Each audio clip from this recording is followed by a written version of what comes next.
ஓம் நம சிவாய நமக. தென்னாடுடைய சிவனே போற்றி, என் நாட்டவருக்கும் இறைவா போற்றி. வீட்டில் உள்ள பெண்கள் பார்த்தீங்கன்னா இந்த ஒரு சில விஷயங்களை கடைபிடித்து கொண்டு வரும் பொழுது எப்பொழுதுமே வீடும் அவர்களும் சரி மங்களகரமாக இருப்பார்கள் அப்படிங்கிறது தான் ஐதீகம். அதனால் இந்த ஒரு விஷயங்களை பார்த்தீங்கன்னா பெண்கள் தவறாமல் தினந்தோறுமே அவர்களுடைய வாழ்க்கையில் இந்த உன்னத நிலையை அவர்கள் அடைவதற்கு இவ்வாறான ஆன்மீகம் சார்ந்த விஷயங்களும் நம்மளுடைய முன்னோர்கள் வழி கூறிப்போன விஷயங்களும் நமக்கு உதவிகரமாக இருக்கும். பெண்கள் என்றாலே பார்த்தீங்கன்னா அவர்களுக்கென்று ஒரு தனி சிறப்பு உண்டு. ஒரு குடும்பத்தை மகிழ்ச்சியாக வழிநடத்த ஒரு பெண்ணால் மட்டுமே முடியும். ஒரு வீட்டில் பாரம்பரியமானது அந்த வீட்டில் பெண்ணின் பழக்க வழக்கத்தை வைத்து தான் கூறப்படுகிறது. பெண்கள் இல்லாமல் ஒரு வீடானது பார்த்தீங்கன்னா முழுமையடையாது. நம் முன்னோர்கள் அனைத்தும் முக்கியமான பொறுப்புகளையுமே குடும்பத் தலைவியான பெண்கள் இடத்தில்தான் ஒப்படைப்பார்கள். ஆக மொத்தத்தில் நாம் வீட்டின் நடமாடும் மகாலட்சுமியாகவே போற்றப்படுகிறார்கள் பெண்கள் தான். இப்படி பல சிறப்புகளை கொண்ட ஒரு பெண்ணானவள் வீட்டில் எப்படி இருக்க வேண்டும் என்று சில வரைமுறைகள் உள்ளது. இந்த கோட்பாடுகள் பெண்கள் வீட்டில் கடைபிடித்து வந்தால் அந்த குடும்பமானது எப்பொழுதுமே சந்தோஷமாகவும் நம் வீடு கோவிலாகவும் மாறிவிடும். பெண்கள் காலையில் எழுந்தவுடன் சுறுசுறுப்பாக இருக்க வேண்டும். அவர்களின் வாயிலிருந்து பேசப்படும் வார்த்தைகளும் பார்த்தீங்கன்னா மங்களகரமாக இருக்க வேண்டும். எதிர்மறை சொற்களை பேசவே கூடாது. பெண்கள் காலையில் பேசும் பேச்சு மற்றவர்களுக்கு புத்துணர்ச்சி ஊட்டும் வகையில் அமைய வேண்டும். அதிகாலையிலே எழுந்து பார்த்தீங்கன்னா முடிந்தளவு குளித்து முடித்து விட்டு காலையிலேயே விளக்கேற்றி இறைவனை வழிபட்டு விட்டு பேச்சும் வார்த்தை பார்த்தீங்கன்னா மங்களகரமாக இருக்கும் பொழுது இதன் மூலம் வீட்டில் உள்ள நேர்மறை ஆற்றலானது அதிகரிக்கும். காலையில் ஆரம்பம் நன்றாக இருந்தால்தான் அந்த நாள் முழுவதும் பார்த்தீங்கன்னா மகிழ்ச்சியாகவே முடியும். நம்ம காலையில் எழுந்தவுடன் குளித்து முடித்து விட்டு நல்ல ஆடை அணிந்து கொள்ள வேண்டும்.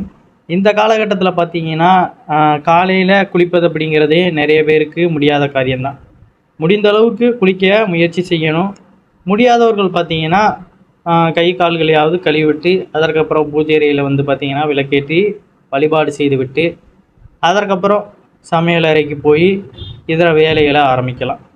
சமையல் செய்வதற்கு முன்பாக எப்பொழுதுமே கூறுவது, அந்த இடத்துல பார்த்தீங்கன்னா அக்னி பகவானை கொஞ்ச நேரம் மனதார நம்ம பிரார்த்தனை பண்ணணும்.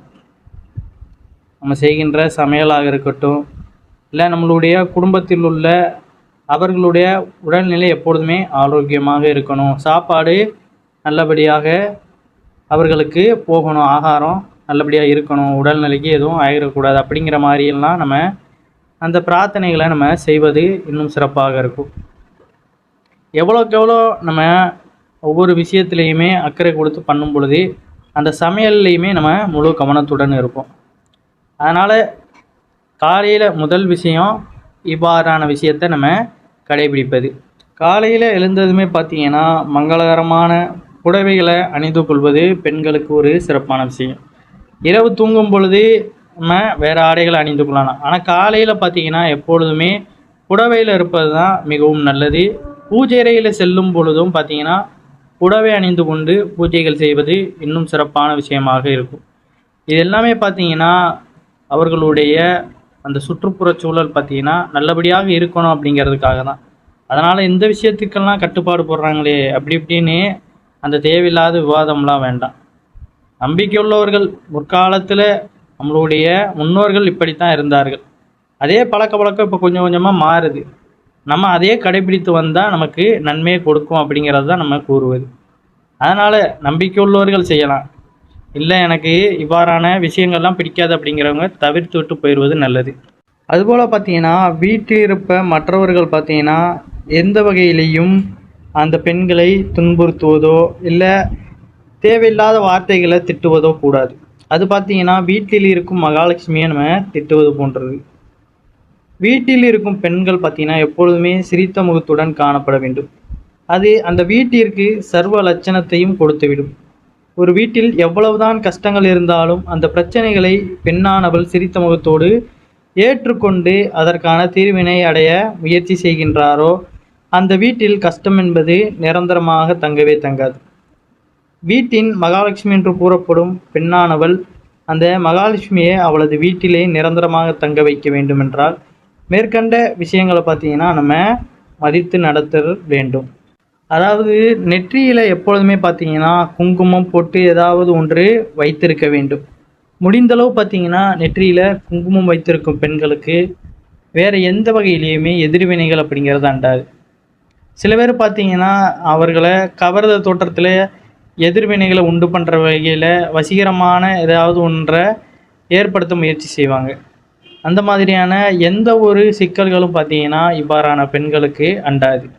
அதனால் நெற்றியை எப்பொழுதுமே பார்த்தீங்கன்னா பெண்கள் வெறுமனே வைத்து விடக்கூடாது. நெற்றி இருப்பதே பார்த்தீங்கன்னா திருநீர், குங்குமம், சந்தனம் இவ்வாறான தெய்வீக தன்மையுடைய இவைகளை நெற்றியில் எப்பொழுதுமே பூசிக்கொள்ளணும். இந்த முகத்தோடு நம்ம இருக்கும்பொழுது பார்த்தீங்கன்னா எந்த ஒரு எதிர்வினைகளும் நம்மளை அண்டாது அப்படிங்கிறது தான் நிதர்சனமான ஒரு உண்மை. அதுபோல் பார்த்தீங்கன்னா தாலி கயிறு மாற்றுவதற்கும் சில மரபுகள் உண்டு. பழைய தாலி அழுக்காக இருந்தாலோ நீண்ட நாட்கள் ஆகிவிட்டாலோ புதிதாக மாற்றுவர்கள் தாலி கயிறை மாற்றுவதற்கு இவ்வாறான விஷயங்களை நம்ம முறைப்படி கடைபிடித்து அதற்கப்புறம் மாற்றணும். ஏன்னா அந்த திருமண பந்தத்தின் அடையாளமாக திகழும் திருமாங்கல்யத்துக்கு பார்த்தீங்கன்னா 16 திரிகள் கொண்ட கயிற்றில் அணிவது தான் மரபு. எப்பொழுதுமே பார்த்தீங்கன்னா திருமாங்கல்ய தாலி கயிறை பிரம்ம முகூர்த்தமான அதிகாலை வேளையில் மாற்றுவது நல்லது. பெண்கள் காலையிலே எழுந்து குளித்து முடித்து பூஜை அறையில் விளக்கேற்றி கிழக்கு திசை நோக்கி அமர்ந்து கழுத்தில் உள்ள பழைய தாலி கயிற்றை கலட்டாமல் முடிச்சுகளை மட்டும் அவிழ்த்து அதில் உள்ள குண்டுகளை மட்டும் எடுத்து புது தாலி கயிற்றில் கோர்த்து அதனை கழுத்தில் போட்ட பின்பு தான் பார்த்தீங்கன்னா பழைய தாலி கயிற்றை கழுத்திலிருந்து எடுக்க வேண்டும். கட்டிய பழைய கயிறை பார்த்தீங்கன்னா உங்கள் வீட்டு அருகில் உள்ள ஏதாவது ஒரு நீர்நிலைகளில் அதை போட்டு விடுவது நல்லது. இல்லை அப்படிங்கிற பட்சத்தில் பார்த்தீங்கன்னா கடலில் அதை போட்டு விடுவது நல்லது. ஒரு பெண் திருமணமானவர் என்பதை உணர்த்துவது அவர் கால் விரல்களில் அணிந்திருக்கும் மெட்டி தான். நெற்றி உச்சி அந்த வகிட்டில் இருக்கும் பார்த்தீங்கன்னா அந்த பொட்டு, அதுபோல் பார்த்தீங்கன்னா கழுத்தில் இருக்கும் மாங்கல்யம், இவ்வாறான விஷயங்கள் நம்ம அணிந்திருப்பது திருமணமானவர்கள் அப்படிங்கிறத நிரூபிப்பதை தாண்டி பார்த்தீங்கன்னா ஆரோக்கியம் அப்படிங்கிறது அடங்கியிருக்கு அப்படிங்கிறது தான் நிதர்சனமான ஒரு உண்மை. தினமும் இவ்வாறான விஷயங்களை கடைபிடித்து கொண்டு வாருங்கள். வீட்டில் பார்த்தீங்கன்னா அதற்கப்புறம் உங்கள் வாழ்க்கையிலையும் உங்கள் வீட்டிலையுமே ஒரு மாற்றம் நிகழ்வதை நீங்கள் உணர்வீர்கள். அதிகாலையில் சீக்கிரம் எழுந்து கொள்ள பழகிக்கோங்க. அதனால் இரவில் சீக்கிரமாக தூங்கிடணும்.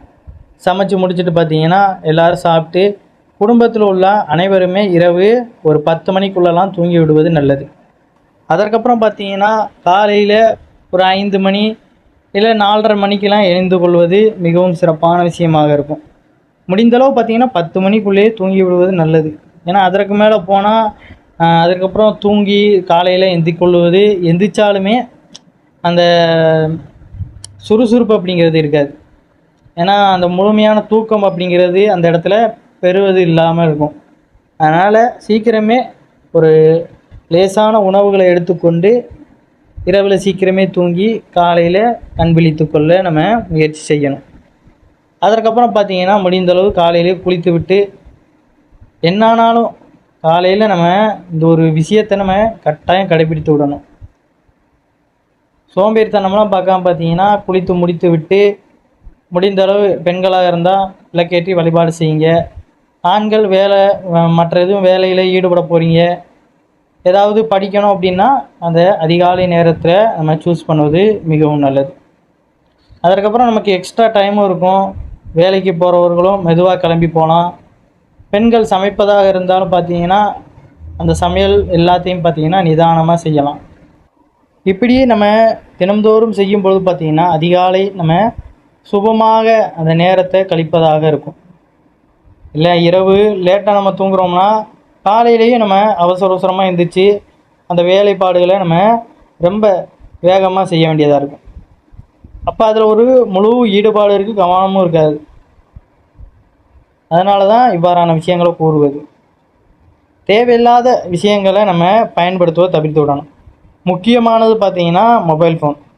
அதற்கும் பார்த்திங்கன்னா ஒரு லிமிட்டை நம்ம வச்சுக்கணும். டிவி பார்ப்பது எல்லாத்திற்கும் பார்த்திங்கன்னா ஒரு லிமிட் வச்சதுக்கப்புறம் தான் நம்ம வாழ்க்கை ஆரோக்கியமாக இருக்கும்.